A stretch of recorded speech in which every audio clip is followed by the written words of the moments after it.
Marta es una artista visual cuya obra abarca el textil, la fotografía, la pintura, el vídeo, la instalación y los libros de artista. Fue licenciada en una formación relacionada con el diseño textil en el Central St. Martins de Londres en 2014 y en la Royal College of Art de Londres en 2017.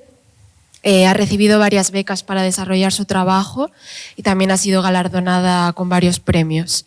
En 2015, por ejemplo, recibió la beca Fundación La Caixa y en 2021 la beca Sant Andreu Contemporani para una residencia en la Fabra i Coats. Y actualmente es residente de larga duración en Angar. Sara Torres ha investigado recientemente sobre escrituras feministas y queer tras diagnósticos de enfermedades que implican transformaciones corporales no voluntarias. Se doctoró por la Universidad Queen Mary de Londres. También ha estado recientemente realizando una beca postdoctoral en la Universidad de Passau. Y también ha sido profesora de literatura comparada y estudios culturales con perspectiva de género en la Universidad Autónoma de Barcelona. Y bueno, ha publicado varios libros: La otra genealogía, Conjuros y cantos, Fantasmagoría, El ritual del baño, y su novela Lo que hay, de 2022, ya va por la 7ª edición. Sara y Marta colaboran en una obra conjunta desde 2018 y sus proyectos abarcan lo audiovisual y lo performativo. Nos van a presentar su conferencia Miedo a la materia, cuerpos, residuos y fantasía de control. Y nada, os dejo con ellas. Muchísimas gracias. Estamos muy felices de estar aquí. El espacio es maravilloso y da un montón de posibilidades, y la compañía es maravillosa y lleva ya un largo día dando un montón de posibilidades y las que quedan. Así que creo que ya tenemos ganas de volver, y esto es algo que no siempre ocurre, así que gracias de verdad. Una conversación interdisciplinar siempre tiene un puntito monstruoso en el sentido de que el encuentro entre lenguajes y expectativas y formas excede un poco la capacidad previa de cada lenguaje. Por lo tanto, lo otro entra en nuestro campo de pensamiento para desestabilizar nuestra forma de presentar. Así que lo que va a ocurrir aquí tiene este punto híbrido. No sabemos muy bien qué pasa, sabemos hacer cosas por separado, pero no siempre juntas. Entonces me parece como muy generoso por vuestra parte que nos hayáis invitado a probar algo con un puntito de experimental. Y bueno, para contar un poco también nuestros marcos críticos y nuestros marcos de referencia a la hora de hablar, aparte de las referencias que aparecerán de forma explícita cuando las mencionemos, pues en mi caso a Elizabeth Grosz con su concepto de somatofobia, que es un poco la base de estas ideas que voy a desarrollar. Tengo que también desvelar, ¿no?, el marco que viene pues, por todo el contacto con el trabajo de Rosi Braidotti, y también Rosi Braidotti como a mí me ha servido de vehículo y de puente hacia otras lecturas como Deleuze y Guattari o Teresa Brennan, y también los nuevos materialismos feministas. Y mi acercamiento a esta presentación viene más desde mi práctica artística y de los aprendizajes trabajando con las manos, trabajando con los materiales, ¿no?, y las intuiciones que tengo cuando estoy tratando de crear piezas materiales, ¿no?, y la resistencia que oponen los materiales. Entonces también comparto las lecturas con Sara, pero yo las tomo más como una forma de encontrar palabras para algo que ya conozco de forma corporal. Que es fundamental, ¿no? Muchas veces estamos hablando de lo material y se nos pierde la materia, nos pasa muy a menudo. Entonces, en este caso, que vamos a hablar del miedo a la materia, creo que vamos a estar activando, por un lado, los fantasmas de lo material y, por otro lado, lo material que está presionando, aunque intentemos hacerlo invisible a menudo.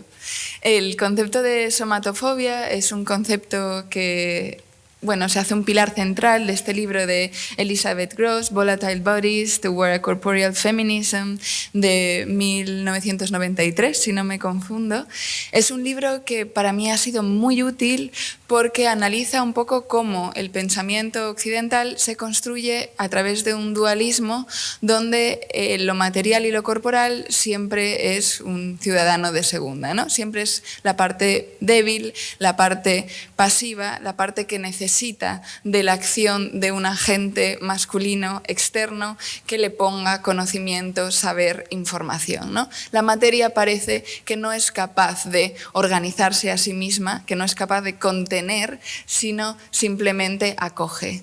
Y bueno, Elizabeth Grosz en este libro nos habla un poco de que desde que empieza la concepción de la filosofía como disciplina aislada en la antigua Grecia, pues ya se empieza a construir la conciencia occidental sobre este dualismo que separa pues la mente y el cuerpo, pero que separa también el cuerpo y el alma, y cuando separa cuerpo y alma, de pronto el alma parece que pertenece a una dimensión distinta, ¿no? Entonces ya ni siquiera pueden relacionarse en el mismo plano, de modo que el cuerpo siempre es una interrupción, un problema, es algo que viene a poner límites a el alma como algo que puede trascender lo material y límites también al pensamiento. Cuando lo femenino se relaciona con lo corporal, se relaciona muchas veces a esa interrupción de lo corporal, de lo cíclico, que impide que la racionalidad o que el pensamiento llegue a sus últimas posibilidades, ¿no? Cuando vemos las fantasías del transhumanismo, podemos decir que aquí, en estas fantasías de una conciencia que puede superar el cuerpo, la vida limitada de la carne, están muy conectadas también a ese deseo dualista de que haya una parte que supere lo material. Aquí este miedo a la materia, este miedo a lo corporal que va a atravesar nuestra conversación hoy. Claro, cuando tenemos miedo a la materia, ocurre una fantasía de control. Desde lo humano, pues desarrollamos estas fantasías del control de la materia para poder convivir en el dualismo que hemos generado, ¿no? Creo que es bastante interesante pensar a través de imágenes como estas cómo lo que consideramos el cuerpo deseable, el cuerpo bello o la materia sublime es siempre cuerpo altamente domesticado, es decir, un cuerpo totalmente castrado en su potencia. Y miramos con admiración expresiones corporales o expresiones de la materia que pasan por esta estilización que no deja de ser una violencia sobre el devenir posible de lo corporal o de lo material. Es decir, que en lugar de celebrar la posibilidad y la expansión, celebramos haber conseguido contener toda la potencia de lo vivo y de lo matérico. Y esto nos lleva a un montón de dramas, ¿no? Personales, sobre todo porque somos ese cuerpo que estamos constantemente violentando y que estamos mirando con ansiedad, esperando el momento donde va a cambiar o va a cambiar demasiado rápido y se va a salir de la forma ideal, ¿no? Cuando nos invitasteis a hablar sobre lo monstruoso, pensamos, lanzamos esta hipótesis, esta posibilidad de pensamiento, de que hay una relación entre lo monstruoso y el miedo a la materia como capaz de organizarse a sí misma, capaz de crecer y sobre todo capaz de exceder las imágenes predispuestas, ideales que tenemos sobre las cosas.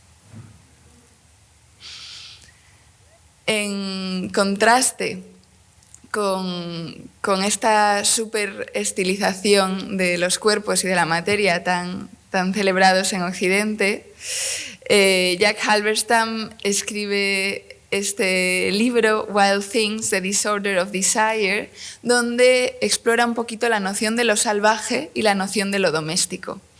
Y hay una parte que a mí me interesa un montón de este libro, en la que Halberstam propone el término de humanismo zombie para hablar de nuestro humanismo, ¿no? Y aquí, bueno, el zombie no es necesariamente ese monstruo que representa pues aquello que se niega a morir, sino que el zombie también representa el efecto de la domesticación, ¿no?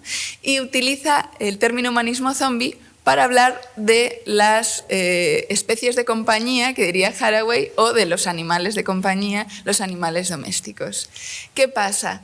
Que nos viene a decir Halberstam: estáis encantadas todas con vuestros animalillos, pensando que sois las más bellas personas por darles vuestro amor, cuando en realidad solo sois capaces de dar amor a criaturas zombificadas, es decir, a cuerpos que se han limitado absolutamente en sus potencias de interacción y de respuesta.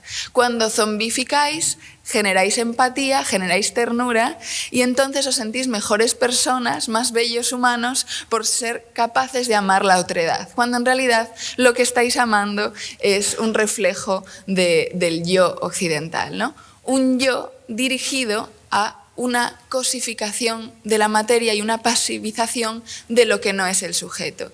Teresa Brennan es una teórica un poquito olvidada, pero maravillosa, que habla de la fantasía de control precisamente desde la idea de que el sujeto occidental, para fundarse como sujeto, necesita separarse mentalmente, psíquicamente, de un objeto, de algo externo. Y para construir ese otro objeto, necesita construirlo como pasivo o, podríamos decir, potencialmente zombificable, ¿no? Algo así. Marta me sugirió este ejemplo de zombificación que creo que conecta muy bien con lo monstruoso, porque utiliza la cucaracha, que es esa especie que convive, que es doméstica en el sentido de que ocupa el espacio doméstico, pero no se puede domesticar y entonces es irreductible de alguna forma en sus potencias. Pues esta película lo que hace para intentar que empaticemos con estas cucarachas que conviven con nosotras, las humanizan, ¿no? A ver qué pensáis.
Pues la cucaracha de algún modo sí que es como una corporalidad irreductible en la medida en que, bueno, no llega a desaparecer nunca de nuestros espacios higienizados y que pretenden para sí una diferencia total de la humanidad frente a lo otro, ¿no? Siempre se cuela, es la otredad que siempre se cuela y que abyectamos, ¿no? Entonces me encantaba también mirar este ejemplo como una forma de convivir con lo abyecto, pero solo si le damos características humanas y entonces ocurre como un gesto de ternura hacia lo otro, ¿no?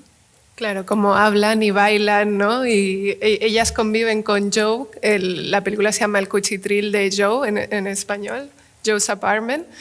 Y bueno, a mí me ponían esta película porque odiaba las cucarachas y en mi casa había y mis padres me la ponían, ¿no? Para cogerles alguna animosidad, como simpatía a las cucarachas.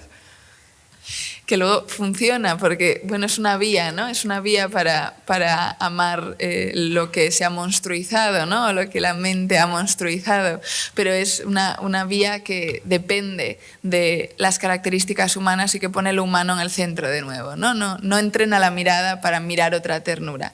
Aunque sí que en esta película, como utiliza directamente figuras realistas de cucarachas, el poder mirarlas mientras están haciendo algo que nos resulta soportable va entrenando la mirada, va familiarizando esa presencia, ese cuerpo a la mirada, y luego cuando encontramos la cucaracha no es un monstruo que nos asusta porque viene de una afuera a representar los objetos, sino que de pronto hay un reconocimiento ya de esa corporalidad como corporalidad familiar, ¿no? Y bueno, yo creo que nos puedes contar un poco el ejemplo de esta artista, ¿no? que vamos a hablar un poquito, que va a aparecer en distintas imágenes, aparece en la portada de la presentación. Bueno, como hablaba Sara, ¿no? Como uno de los miedos de nuestra propia corporalidad, ¿no? O materialidad es como el exceso, ¿no? El romper los límites de nuestra carne, de nuestro cuerpo, el cambiar nuestra forma, ¿no? Esta obra es de una fotógrafa, Daisy Collingridge, inglesa, y ella crea estos trajes blandos, ¿no? Y porosos, y tiene distintos trajes, distintos personajes, y se hace retratos de esta familia de seres blandos, ¿no? y decayentes, ¿no? Que caen con la gravedad su cuerpo. Y me parece muy interesante también por el uso de materiales que hace para crear estos cuerpos, ¿no? Que usa el punto de media, ¿no? Que es flexible, que cede, ¿no? Que cede a la gravedad de lo que hay dentro, también tiene como cierta transparencia, ¿no? También enseña el interior, que es otro miedo que tenemos, ¿no? Que se nos vean los órganos, que se transformen, que atraviesen el límite que es la piel. Y los cambios de colores también, ¿no? Como este miedo a la transformación, a lo que no es unificado, ¿no? A las manchas, a las varices, a las venas. Sí, además hay como un posado consciente y orgulloso, ¿no? en estos cuerpos que aparecen retratados, y se posa con orgullo haciendo visible lo invisible, de algún modo. Y cuando vi esta obra pensé, en realidad esto se parece mucho más a la imagen que tengo yo mental de mi propio cuerpo que un autorretrato o que un retrato, porque especialmente los cuerpos feminizados, ¿no? Estamos tan entrenados en domesticar la exterioridad, la imagen externa, que creo que acabamos desarrollando una ansiedad al cambio corporal o al movimiento de lo matérico en el propio cuerpo, que hace que cuando nos miramos en un espejo, nos miramos ya con miedo a la transformación, ¿no? O sea, no llegas al espejo con la calma de encontrar algo que te va a gustar. Miras para encontrar lo que vas a tener que reducir, ¿no?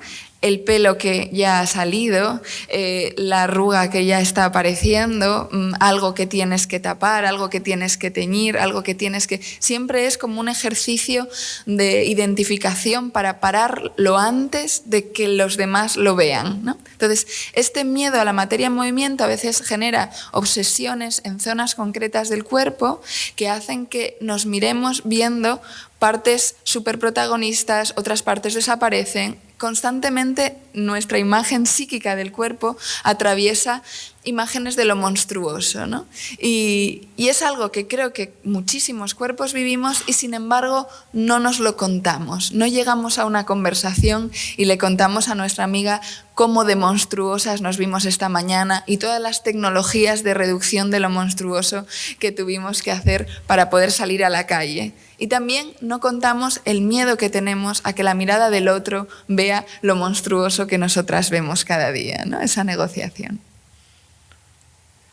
Bueno, y dentro de este miedo a la materia fuera de control, ¿no? Que supone una amenaza para lo humano, para la idea de lo humano, vamos a mirar unos ejemplos de materia viva y también materia no viva. La imagen que veis es una gran cantidad de medusas gigantes, medusas Nomura, y lo pongo como ejemplo al miedo a la expansión de lo corporal, ¿no? A la expansión sin control, que no responde a ninguna voluntad, como una materia que se expande, se acumula, ¿no? y se organiza por sí misma, obstruyendo los objetivos, los proyectos de lo humano, ¿no? Aquí son 2 barcos pesqueros que se han quedado atascados porque las redes fijas se han llenado de estas medusas gigantes. Esta imagen es de 2009. Esta proliferación excesiva de medusas gigantes que normalmente están en fondos marinos o más alejadas de donde se produce la pesca, se debió al calentamiento de las aguas, ¿no? En los mares cercanos a Japón, China y Corea, y también por el exceso de lanzar productos de la agricultura al mar, ¿no? Abonos químicos. Entonces, nos parecía una buena representación, ¿no? por el cuerpo tan alejado del ideal humano que tienen las medusas, ¿no? Porque es un cuerpo sin esqueleto, ¿no? Es una corporalidad blanda, viscosa, con unos límites poco definidos, ¿no? Parecería que se fuese a desbordar en cualquier momento, a romper.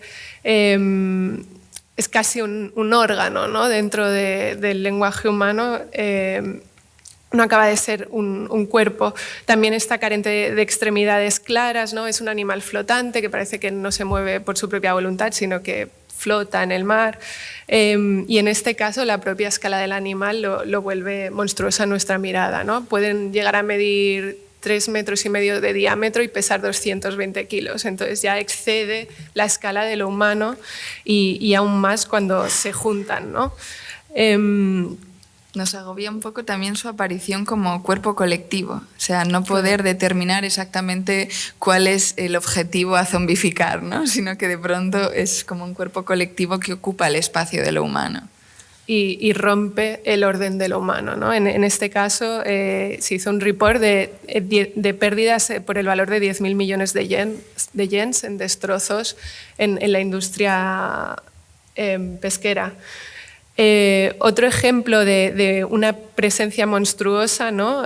por una expansión matérica que no acabamos de entender y que deviene una entidad por sí misma, sería este ser vivo que se llama Physarum polyphalum o Polycephalum, o blob, también es conocido como blob, o moho de muchas cabezas. Este no es un animal, ni un hongo, ni una planta, está como entre clasificaciones. Y lo que veis aquí es el titular de un artículo en la revista Forbes online que dice Meet the Blob, a creature that has almost 720 sexes but no brain. El titular ya está haciendo esta oposición cuerpo-mente, ¿no? Su multitud de sexos representan esta proliferación de lo corporal y además se añade que no tiene cerebro, es decir, una ausencia de control según los ideales humanos. Luego, cuando nos fijamos en el texto, es muy interesante porque usa, para describir a este ser, ¿no? Usa un lenguaje muy cercano a la ciencia ficción, cuando en realidad todo lo que está describiendo es una realidad científica. Dice, the blob is remarkable for many reasons, not the least of which is that it has almost 720 sexes, but also because it has a variety of impressive superpowers, including the ability to move by as much as 1 centimeter per hour without the aid of legs or fins or wings, the ability to find and digest food despite having no eyes and no stomach, the ability to heal itself in just 2 minutes if it's cut in half, the ability to double its size each day, and the ability to attain a size of several square kilometers. It's also nearly impossible to kill.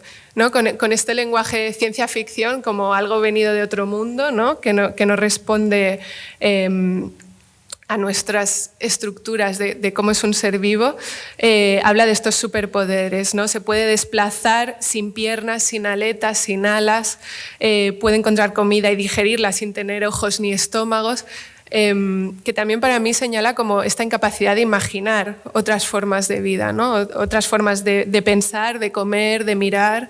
Si es cortado por la mitad, la habilidad de curarse a sí mismo en 2 minutos. La habilidad de doblar su tamaño cada día y alcanzar un tamaño de varios kilómetros cuadrados, y es casi imposible matarlo, ¿no? Es realmente o un monstruo o un superhéroe, pero bueno, por la pinta que tiene Es como la peor pesadilla de la fantasía de control humana, ¿no? Verdaderamente, algo que es imposible de matar es la peor pesadilla de lo humano, ¿no? Porque necesitamos creer que tenemos la capacidad de reducir cualquier cosa viva o matérica que está en el mundo. Y solo con eso podemos estar tranquilas, ¿no? Voy a decir tranquilos en este caso. Y después de todo el bombo que le ha dado el artículo, en realidad se llama un moho de limo, ¿no? Y es una protista que crece en los bosques húmedos y lo ves en contexto y bueno, pues está en una ramita ahí, ¿no? Como un moco amarillo que va creciendo.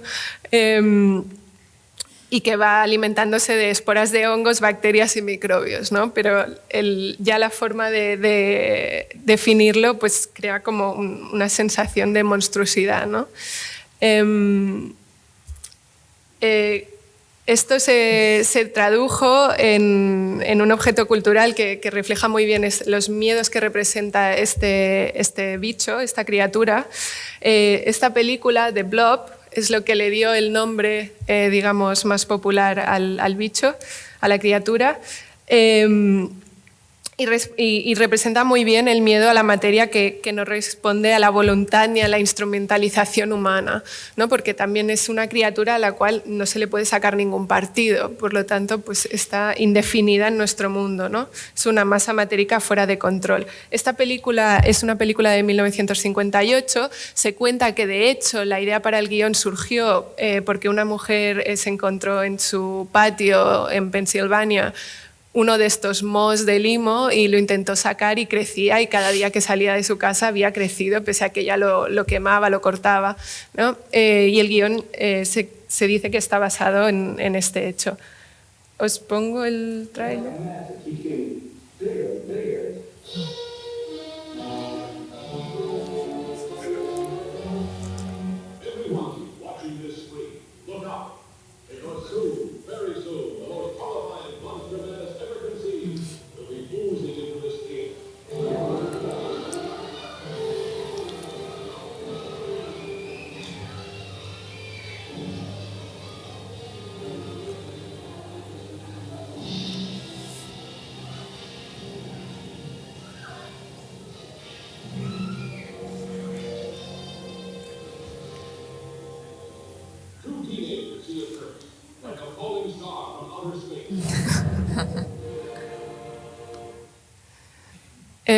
Bueno, y como veis, pues la película trata sobre este extraterrestre ameboide carnívoro, ¿no? Que se estrella en la Tierra a través de un meteorito. Y vive se acerca a esta comunidad de Pensilvania y simplemente envolviendo a la gente ya se la come, ¿no? Sin ojos, sin estómago, sin forma, sin un cuerpo definible, simplemente va creciendo y creciendo hasta que llega a ser más grande que un edificio, que es de lo que es capaz el blob real, ¿no? Que puede llegar a medir kilómetros cuadrados, ¿no? Tener una extensión de kilómetros cuadrados. Es curioso porque cuando vemos que una corporalidad tiene una potencia, pensamos que su potencia va a ser utilizada de forma tan terrible como utilizamos nosotros las nuestras. Pero el blob puede estar en su arbolito tan tranquilamente y no quiere devenir edificio para tirarse encima tuyo, pero tenemos, claro, siempre como una humanización de todo aquello que tiene potencia y sospechamos porque sabemos cómo usamos las potencias nosotros, ¿no?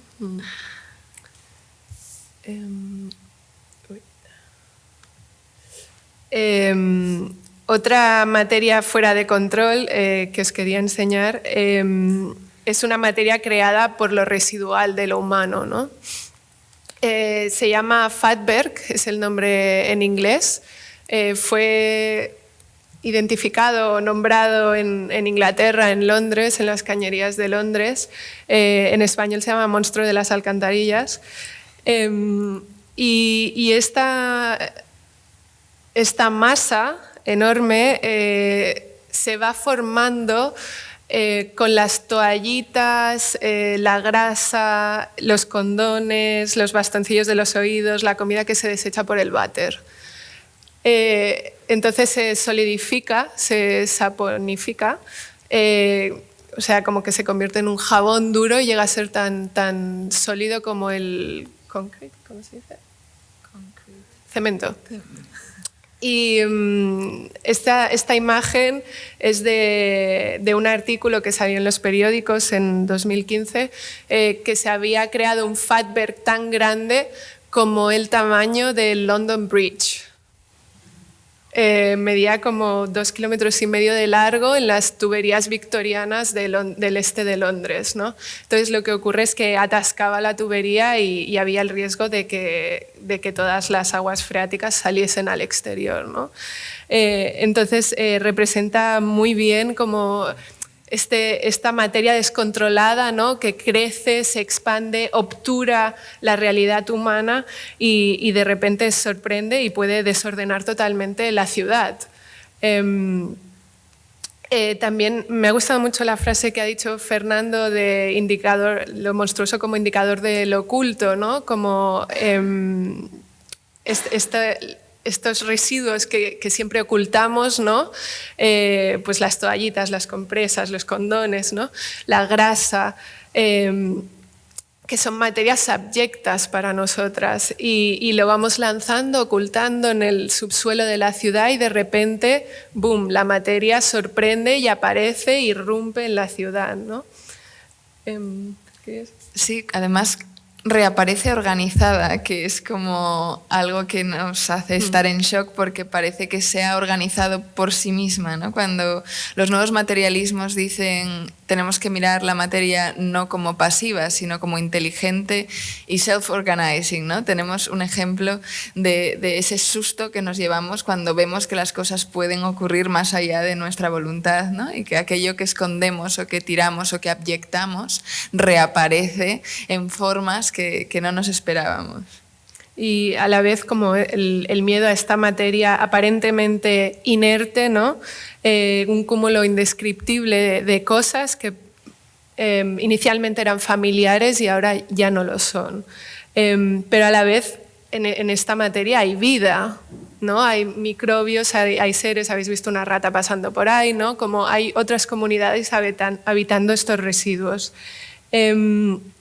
Como un ejemplo de objeto cultural en el cual se refleja este miedo, he puesto este fragmento de Los cazafantasmas 2 de 1989, que quizás hayáis visto, en el que presenta este mismo miedo, ¿no? Y en esta época todavía no habían conceptualizado esta idea del fatberg. Me imagino que existiría, pero no estaba nombrado.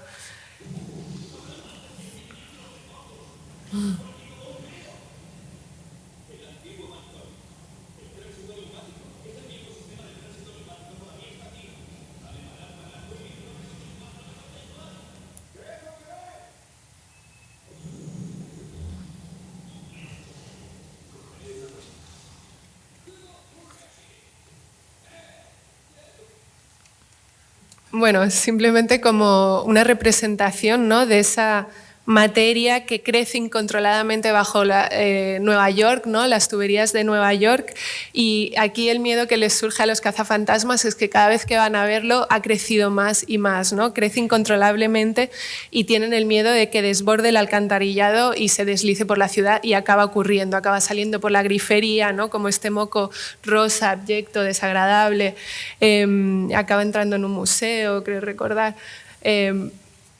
Bueno. Sí, al final cuando estamos viendo estos ejemplos vemos siempre que lo que monstruiza al vitalismo de esa materia, lo que hace monstruoso el vitalismo de esa materia, es su capacidad para transgredir los límites, ¿no? Los límites espaciales, pero en el fondo lo que se está transgrediendo también son los límites de la categoría, es decir, los límites de esa pasividad asociada o de esa cosificación asociada, ¿no? Entonces, cuando transgrede los límites de la idea de lo matérico, se empieza a convertir en una potencialidad muy peligrosa y aparece con esa cosa fantasmagórica de lo monstruoso. Un término que siempre ha sido útil para hablar de lo oculto pero visible, invisible, de lo desagradable pero deseado, de lo peligroso pero buscado, es el término de lo abyecto de Kristeva. Hay una cosa muy interesante en lo abyecto, que es su naturaleza doble. Lo abyecto parece que es eso que repulsamos, que expulsamos, que no queremos en nuestro espacio, que decidimos no mirar para no ver, pero al mismo tiempo, en su otra cara, lo abyecto es algo que miramos aún no queriendo mirarlo, es algo que deseamos a pesar de que nos da asco, y sobre todo es algo que consideramos una alteridad, pero una alteridad en la que parcialmente nos reconocemos. Y por eso tiene una experiencia tan intensa en nosotras, ¿no? Es decir, la experiencia de lo abyecto es una experiencia de algo monstruosamente familiar. El ejemplo del cadáver suele utilizarse para hablar de lo abyecto, porque el cadáver es precisamente aquello que decae, aquello que cambia de forma, y cambia de forma, bueno, hacia una familiaridad extraña, ¿no? Hacia algo que no deja de ser lo humano, pero comienza a ser demasiado un cuerpo sin ese componente que en la somatofobia occidental lo sustentaba, que era un cuerpo sin alma o un cuerpo sin mente. Entonces es este asco de la materia. Otro ejemplo que da a veces Kristeva al hablar de lo abyecto es en algunas comidas lo que tiene una textura como la nata en la leche, ¿no? De pronto la comida tiene una forma, la reconocemos como familiar, comestible, como algo positivo, pero en su materia notamos una deriva de lo material que nos produce una arcada, que nos produce una contracción estomacal. Lo abyecto tiene el poder de, bueno, pues producir respuestas físicas, ¿no? No es solamente una idea, no es un concepto lo abyecto, es una conceptualización de una experiencia corporal que tenemos hacia ciertas realidades, ¿no?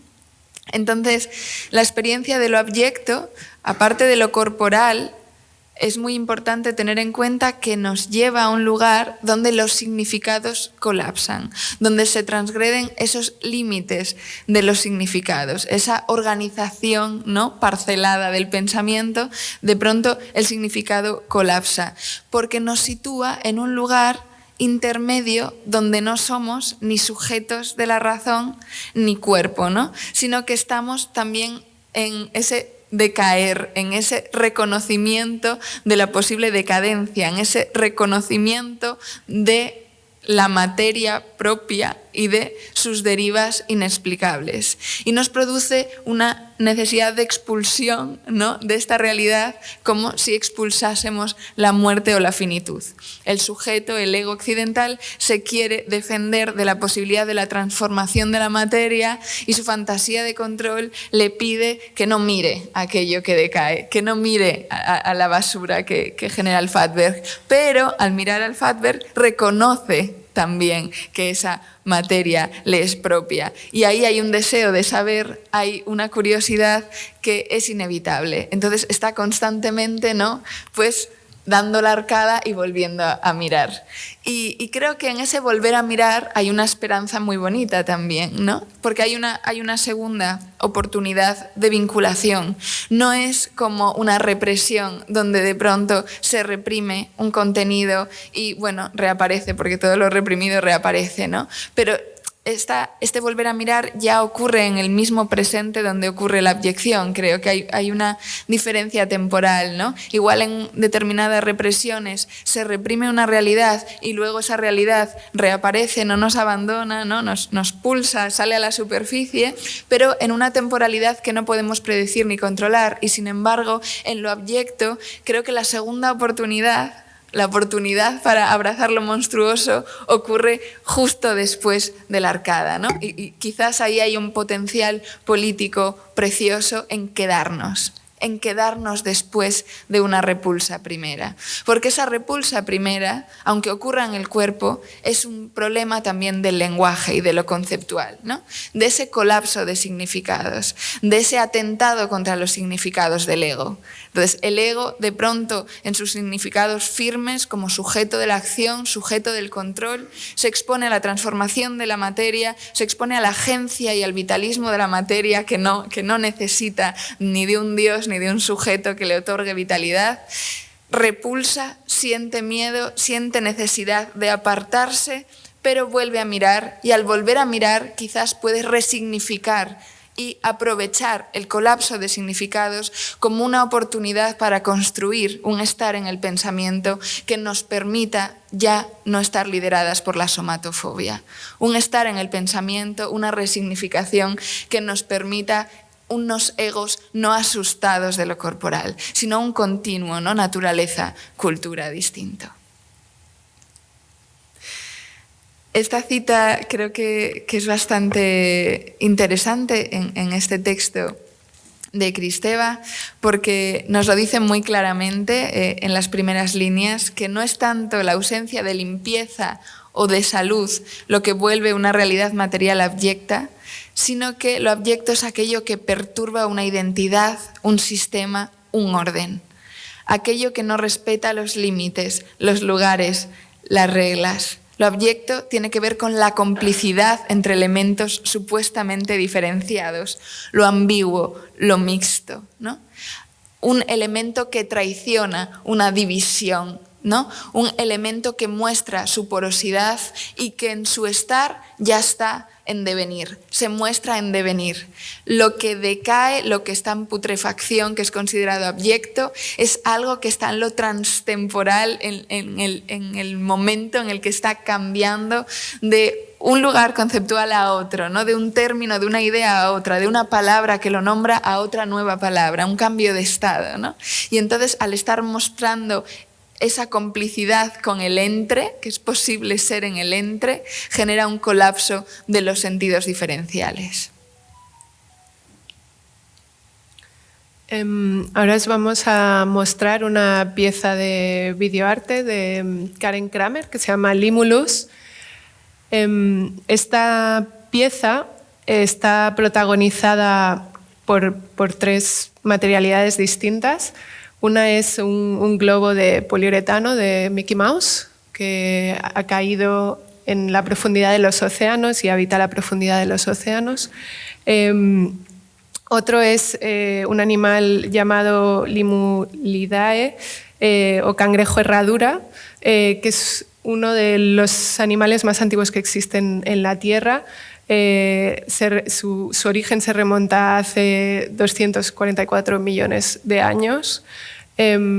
Para daros una referencia de escala temporal, los humanos, el Homo sapiens, surgió entre 300.000 y 200.000 años atrás. Y aquí estamos hablando de 244 millones de años que hace que existe este animal en el planeta. Entonces, aparecen estos dos sujetos y también una Olympian Jukebox, que es una caja musical de estas que había en los bares en los años 70. Estos son los tres personajes de esta pequeña fábula que se cuenta en el vídeo. Lo que vemos en la pieza es como el globo de Mickey Mouse tiene una voz, tiene voz propia, es un sujeto con su propia entidad y se empieza a dirigirse hacia nosotros. No está claro si nos habla a nosotros o está hablando quizás a la caja de música, que es uno de los otros sujetos que aparece. Y nos empieza a relatar que hace poco se encontró por las profundidades marinas este ser muy extraño que se llama Limulus, que se hace llamar Limulus, y que le cuenta la historia de que los seres humanos están muy interesados en su sangre porque tiene unas propiedades especiales y lo cogen, le extraen, le punzan en el corazón y le extraen la sangre, sin llegar a matarlo porque lo devuelven al mar. Los humanos usan esta sangre para inyectársela a sí mismos por las propiedades que tiene. Y Limulus le cuenta al globo que desde entonces ha empezado a soñar lo que sueñan los humanos, porque comparten la sangre. Es un relato muy, muy tierno. Cuando lo cuenta, os voy a poner un fragmento. Para que tengáis la idea de qué aspecto tiene el vídeo, no se puede ver entero.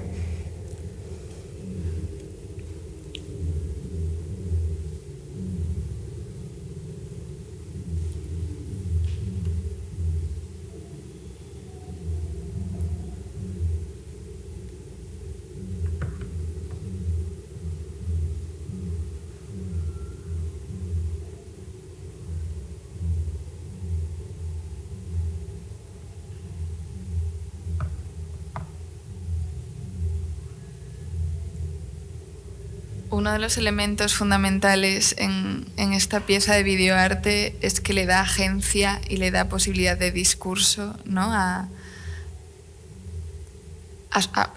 corporalidades que se convierten en sujetos de habla, pero que serían objetos, ¿no? Dentro de la imaginación humana. Entonces, que sea no solamente un globo, sino el residuo de un globo el que es sujeto de discurso, ya cambia completamente la perspectiva y está atravesada por esa perspectiva por los nuevos materialismos, ¿no?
Bueno, un poco para que vieseis el mood, ¿no?, que hay en el vídeo. Ocurre en la profundidad del océano y luego nos van poniendo fragmentos de la vida del Limulus, según nos lo va narrando.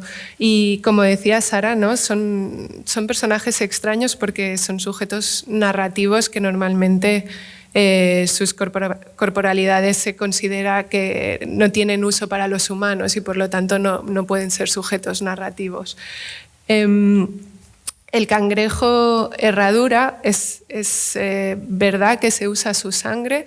De hecho, la explotación de este animal por su sangre ha llevado a que casi esté en peligro de extinción actualmente, y son recogidos en las costas de Norteamérica. Se les extrae un 30% de su sangre y después se devuelven al mar. Lo que ocurre es que muchos mueren y muchos otros no consiguen reproducirse de forma natural, ¿no? La particularidad que tiene su sangre es que, como estos animales viven en ambientes llenos de bacterias, tienen un sistema en la hemolinfa, en la sangre, que su sangre es capaz de coagular cada vez que encuentra una bacteria. Entonces, su sangre se usa para... Cuando se ponen vacunas o se testean vacunas en los humanos, se hace un test para comprobar que no ha entrado ninguna bacteria. O sea, se usa continuamente. Probablemente todos hayamos tenido parte de sangre de este animal en nosotros. Y en el pasado, antes de que se descubriese esta propiedad, era tan abundante que se usaba como abono en la agricultura y simplemente se machacaba y se tiraba por la tierra, ¿no?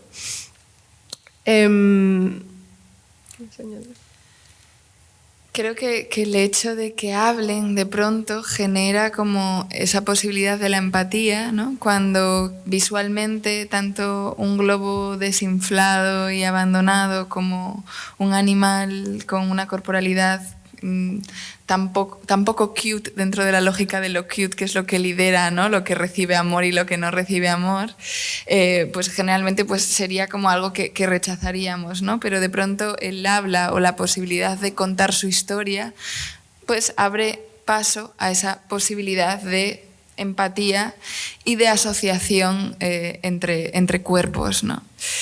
Hay algo que me importa mucho de forma personal, que es cómo el miedo y la abyección se interrumpen cuando acontece la dulzura. Verdaderamente es incompatible, ¿no? Es incompatible la experiencia o el evento de la dulzura y la abyección. Y creo que hay algo ahí potencial muy político que deberíamos explorar. Como decíamos antes, en la abyección, en esa segunda mirada, cuando decidimos no abandonar el gesto para siempre y desvincularnos, sino cuando mantenemos el vínculo y volvemos a mirar, si miramos y de pronto ocurre la dulzura, hay una resignificación radical de esa alteridad y hay una posibilidad de asociación distinta, ¿no? El cuerpo que habla, en el caso de esta pieza de videoarte, se muestra vulnerable al contar su historia y también se muestra capaz de ser dañado. Esa fantasía de control que responde deseando reducir todo aquello que es una amenaza se cae cuando ese otro que estamos construyendo como un monstruo lejano y externo se muestra vulnerable a ser dañado. Ahí de pronto se suspende ese argumento bélico del el otro es una amenaza y se suspende también la lógica de nuestra violencia, ¿no? Y hay un libro bellísimo de una psicoanalista, Anne Dufourmantel, que se titula Potencia de la dulzura, y en este libro ella va explorando los significados de la dulzura. Claro, lo hace desde el significado de dulzura en francés, por lo tanto luego la traductora también tiene que hacer un trabajo de adaptación, ¿no?, en el castellano con los significados de la dulzura, pero explora la dulzura como un término que como concepto está bastante poco definido o no es un concepto estable con el que podamos escribir un paper y sentir que nadie nos va a decir que estamos haciendo escritura menor o pensamiento menor, blandito, ¿no?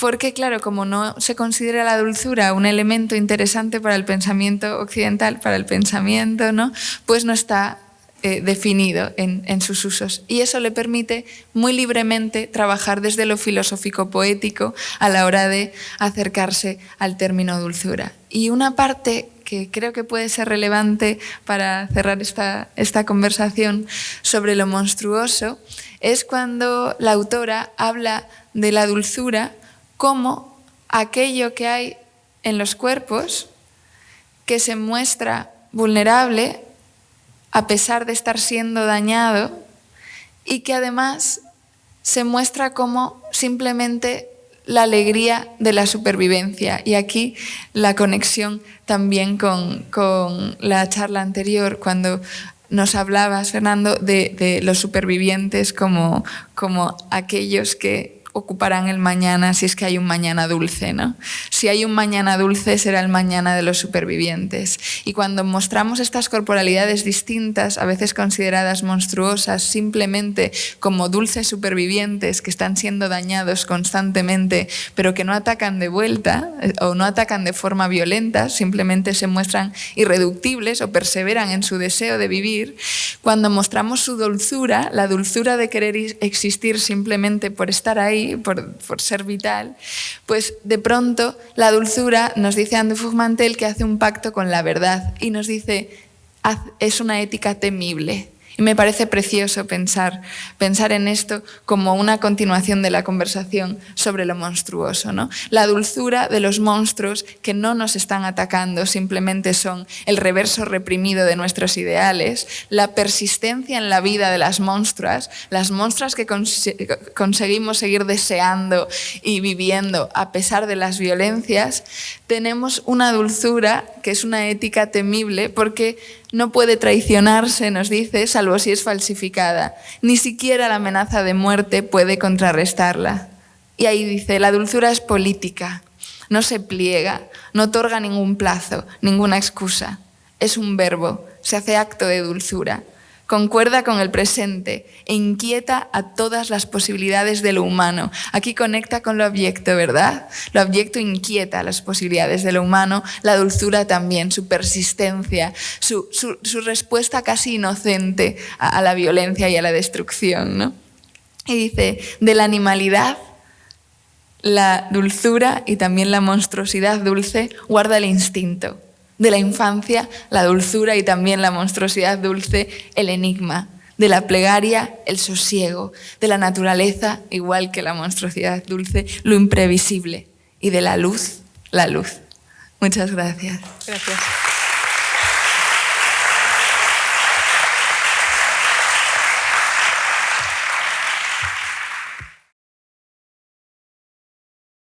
Bueno, muchas gracias a todos los ponentes. Yo creo que hablo por todos si digo que estamos fascinados con todas vuestras conferencias. Y bueno, ahora vamos a abrir un breve turno de preguntas por si alguno ponente quiere intervenir entre vosotros o, por supuesto, el público está más que bienvenido a participar. Y bueno, ¿alguna pregunta o alguna aportación? Empiezo yo para romper un poco el hielo. Quería un poco hilar lo que habéis dicho, o lo que habéis comentado, tanto Marta como Sara y también Mónica, en cuanto a lo monstruoso como relación intermedia entre el deseo y el miedo, y también un poco retomando lo que Sara y Marta han dicho de la abyección, como eso que dice Kristeva de lo que hay que desprenderse para llegar a ser uno, y luego habéis mencionado también la ternura, y pensaba qué potencialidad podría haber o cómo, no sé, qué os sugiere. Esto estoy pensando en voz alta, posiblemente sea absurdo, pero bueno, sí quizá la sexualidad y el terreno del sexo, en tanto que quizá el espacio en el que el ego se adelgaza o se hace más poroso al otro y se vuelve como más proclive al cambio, podría ser un espacio proclive para la exploración de lo abyecto o devenir monstruo en cierto modo y tocar con eso para que también revierta en un cambio tanto corporal pero también psíquico. No sé qué pensáis. Muchísimas gracias por la pregunta. Es maravillosa. Y lo primero que se me vino a la mente mientras hablabas es una afirmación que si no hay monstruosidad, si no entra lo monstruoso, no hay sexualidad. Podemos como tener prácticas sexuales o eróticas que no lleguen a entrar en la sexualidad porque están abyectando todo lo otro, ¿no? Y al final creo que la sexualidad tiene que ver necesariamente con esa liberación de lo reprimido, de una forma u otra. Pero cuando no dejamos paso a lo monstruoso en la sexualidad, hacemos un ejercicio representacional de una norma de lo que consideramos lo sexual. Pero creo que no entramos en la verdadera como conexión de la libido con sus posibilidades, creo.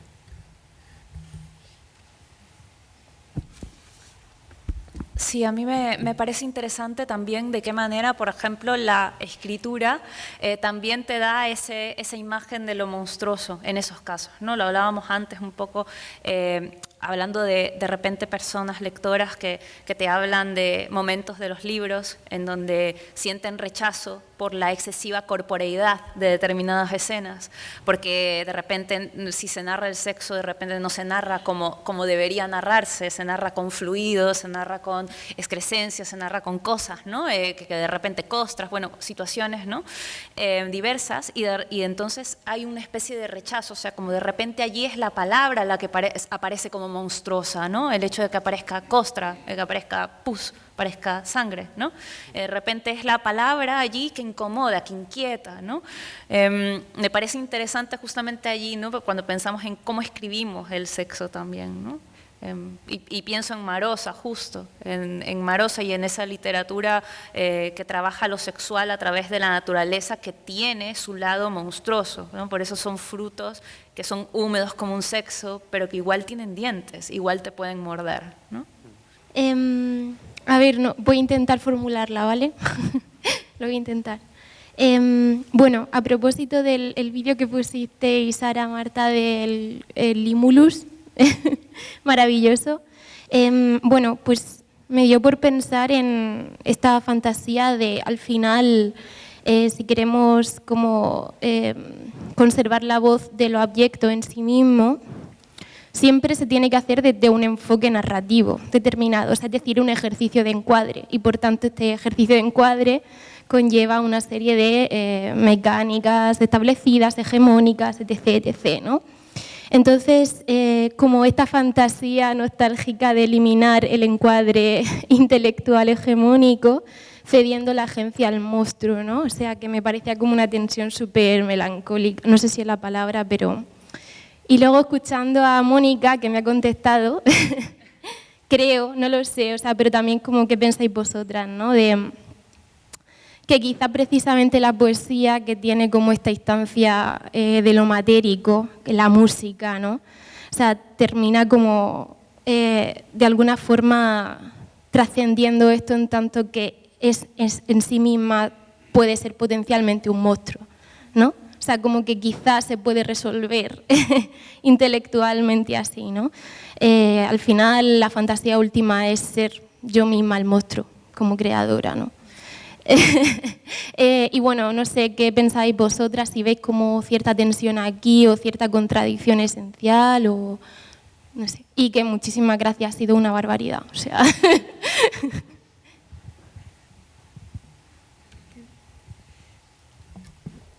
Estoy totalmente de acuerdo contigo en que otorgar voz y discurso humano, ¿no? a lo que se ha considerado como una alteridad o un otro, es ese gesto tan arrogante de dar voz, que a veces utilizamos esta expresión de vamos a dar voz a no sé quién, que es horrible, ¿no? Dar voz a alguien. Es una zombificación, podríamos decir, ¿no? Como para poder reconocer o dar reconocimiento, zombificamos en ese sentido. Y yo creo que si hay una vía para una forma distinta de conectarnos con aquello que hemos alterizado, tiene que pasar por entender los lenguajes corporales en lugar de esperar los lenguajes discursivos. Es decir, ser capaces de observar y comprender qué historia nos está contando un cuerpo, porque el cuerpo que se nos acerca siempre nos está dando información y tenemos herramientas animales para leerla. Simplemente omitimos el esfuerzo de mirar y comprender la historia de ese cuerpo, ¿no? Y creo que en el vídeo, por ejemplo, cuando veíamos al bichito del que se extraía la sangre, simplemente observar cómo se le extrae la sangre en otras imágenes que se ven en el vídeo completo, donde el bichito en una máquina se contorsiona para conseguir ponerlo en posición de poder inyectarle la aguja. No necesitamos que nos cuente su historia en un lenguaje humano ese cuerpo. Ya vemos lo que está ocurriendo, la violencia, la contención, la imposibilidad de resistencia, la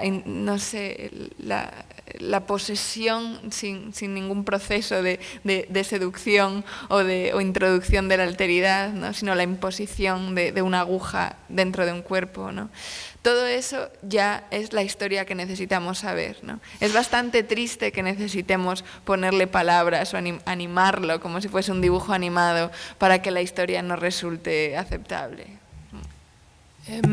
Yo creo que es muy interesante la pregunta que planteas, ¿no? Yo estaba pensando que, claro, siempre estamos limitadas por nuestra propia capacidad, ¿no? Nuestras herramientas, nuestra boca, nuestros ojos, nuestros ordenadores, cámaras, ¿no? Es todo mundo humano para representar otras cosas. Pero algo que creo que usa en la pieza de vídeo es como intentar borrar esas herramientas o intentar usar nuevos códigos con esas herramientas, ¿no? Y, por ejemplo, la voz esa tan estridente que escucháis del globo, que es muy rara, ¿no? La primera vez que lo escuchas. Yo recuerdo la primera vez que lo escuché en una galería y era como que no quería estar ahí, me molestaba muchísimo. La voz la ha compuesto con grabaciones de 15 animales distintos, sonoridades de aves reales que se los cedió un ornitólogo y ha creado una voz para este ser de las profundidades de los océanos, ¿no? Y luego la parte donde aparece el Limulus, ¿no? Ella no tiene voz, pero vamos viendo las imágenes de cómo los humanos la tratan. Y como dice Sara, ¿no? Pues, la selección de imágenes que básicamente ves como en la fábrica mecanizan a este animal, ¿no? Y luego ves el animal como está nadando en el mar o asomado en la arena. La mezcla, ¿no? Intenta borrar esa mirada más normativa de lo humano hacia el globo, ¿no? Que es un desecho, y el animal. Y creo que, bueno, pues es ir probando, ¿no? A través de la poesía, la narrativa, ¿no? Lo visual, cómo podemos ir borrando a lo que ya estamos acostumbradas, porque este nuevo posicionamiento nos hace mirarlo de otra forma, ¿no? Las posibilidades. Y estaba pensando también sobre la pregunta en el espacio sexual, ¿no? Que yo estaba pensando, claro, en el espacio sexual el lenguaje un poco desaparece, ¿no? Y la visión, que es el otro gran lenguaje que nos domina completamente, los ojos, también se blur, ¿no? Se borra un poco, se mixea, y la tactilidad aparece, el puro cuerpo, ¿no? Los fluidos aparecen como el nuevo espacio de pensamiento, ¿no? en la sexualidad. Bueno, un poco ir buscando espacios. Sí, justo algo que sí que es algo que me interesa pensar cuando pensamos en la escritura como monstruo, es pensar justamente cómo este tipo de escritura hace que el pensamiento baile, ¿no? Es decir, que de repente le da un lenguaje a otro, ¿no? Es extraño, porque es a través de la escritura, pero es que no es a través de la lógica escritural normal, ¿no? De hecho, a veces, como digo, se rompe la intención de hacer signo. Por ejemplo, hay poetas que me interesan mucho que trabajan con, de repente, cambiar la gramática, ¿no? De repente sus versos no son entendibles desde la lectura, o sea, son poemas conversacionales, son poemas en donde de repente trabaja con cambiar, hacer una gramática a otra con palabras. No pienso en César Vallejo, por ejemplo, que lo hace bastante, pero también pienso en autores indígenas latinoamericanos que lo hacen con otra intención que me parece todavía más brutal, que es pensar en cómo el quichua ha transformado el español de países andinos, ¿no? Por ejemplo, en Ecuador, la forma de construir el lenguaje, a veces la manera de hablar, lo que hace es subvertir el orden gramatical que sería el correcto en español, pese a que estás utilizando palabras en español, ¿no? ¿Cómo haces poesía con eso? Con esa lengua otra, ¿no? Que además está vista desde la educación, de la normatividad de escribir, como estás escribiendo mal, ¿no? Que es algo que, por ejemplo, ahora mismo yo estoy escribiendo y tengo una voz en una novela que trabaja con una gramática justamente sacada del quichua, ¿no? Ordena el español de una manera diferente. Y ya se la ha dado a algunas personas de aquí de España, que además son amigos editores y tal, y tenían ellos la duda a ratos, me decían, pero ¿y esto es que creo que funcionaría mejor así? Y me lo ponían en la forma natural en la que esa oración estaría. Le digo, ya, pero es que no es eso lo que quiero poner, ¿no? Es otra cosa lo que quiero hacer aquí, ¿no? Y eso tiene que ver, eso es un monstruo en la escritura, que lo quieres volver a ordenar, es decir, ¿no? Lo quieres volver a ordenar, lo quieres meter en orden, ¿no? ¿Cómo hace esa escritura para escaparse de la norma de la escritura? Porque la escritura es algo que está también atravesado por una serie de normas y son muchas, ¿no? Y cómo la escritura literaria, artística, justamente lo que busca todo el tiempo es tratar de escaparse de eso, ¿no? Hay algo que dice María Negroni, que es una autora argentina, y ella hay un momento en donde ella dice que a la escritura no le importan los géneros, ¿no? Entonces, habla sobre cómo el acto de escribir es algo preexistente a la idea de los formatos, ¿no? Y cómo el formato también es una forma de arreglar tu escritura, ¿no? Y cómo, por ejemplo, es difícil sacan libros que son híbridos y que trabajan desde formatos diversos, ¿no? Pero son libros de difícil salida. ¿Por qué? Porque son monstruosos en su propia estructura. O sea, hacen con el lenguaje otra cosa, ¿no? Hacen una cosa que no, en donde es ininteligible a veces. La gente lee y a veces se acerca a esos libros y dice, no lo estoy entendiendo, no lo estoy entendiendo como no entiendo la lengua de la chamana entrando al bosque. Es eso, ¿no? O sea, hacen otra cosa, ¿no? A raíz de Mark Fisher, a mí me ha venido también el concepto de anarcocapitalismo, ¿no? Un sistema dentro del capitalismo que pretende sistematizar el caos. A raíz de lo de Mónica, como el paso del mito al logos, por lo menos en la historia occidental, se ha pasado del politeísmo al monoteísmo, una forma de controlar esa superstición tan rica que había antiguamente, a una sociedad en la que todo este caos, esta superstición o esta forma de vida más mágica queda relegada a una vida post-mortem, ¿no? Una vez muerto ya sí que accede al cielo, no hay un cielo en la tierra, o el infierno, ¿no? Que somos todos, eso sí que hay. Y bueno, no sé qué pensáis al respecto, porque si son 4 minutos tampoco... A ver, no sé. Hemos suprimido muchas maneras de conjurar. Yo he aprendido mucho esta tarde. Yo creo que se parece mucho lo que hacemos al mundo de Harry Potter, de enseñar a conjurar, pero tener mucho cuidado con los conjuros porque salen monstruos de ellos, a veces lo que terminamos haciendo. Y con respecto a todos los lenguajes que hemos suprimido del pasado, a ver, la cuestión es, debemos de conjurar al pasado con mucho cuidado, porque muchos monstruos del pasado han sido creados justamente para destruir a la gente. Habéis hablado, yo creo que están tenéis mucha razón en todos estos espacios de ruptura del lenguaje, del sexo, del erotismo, diría yo, más que de la sexualidad, que son espacios, digamos, que van más allá de lo normativo, de lo puro, de ruptura de los tabús, de ruptura digamos, de los mitos tradicionales. Pero si queremos rescatar lo que fue perdido, hay que también mirar a lo negativo, es decir, mirar a... se hicieron dioses para conjurar el miedo, pero una vez que vinieron los dioses se comieron a la gente. O sea que muchas de las dificultades que tenemos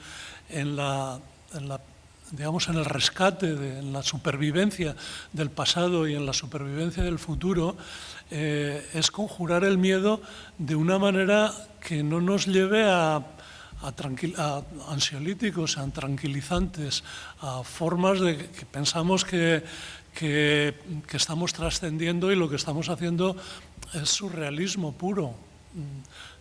China Miéville decía que lo que hay que hacer es abrealismo, tomando el ab de la abyección, que es, digamos, construir unas realidades que rescaten, pero todo rescate termina siendo muy doloroso, ¿eh? Termina enfrentándose a víctimas que sufrieron y a experiencias de las que no podemos hablar. O sea, es verdad que no podemos hablar de cosas celebratorias y pero también es muy difícil hablar de los miedos y de los sufrimientos y de todo eso que fue, de lo que somos también hijos y de lo que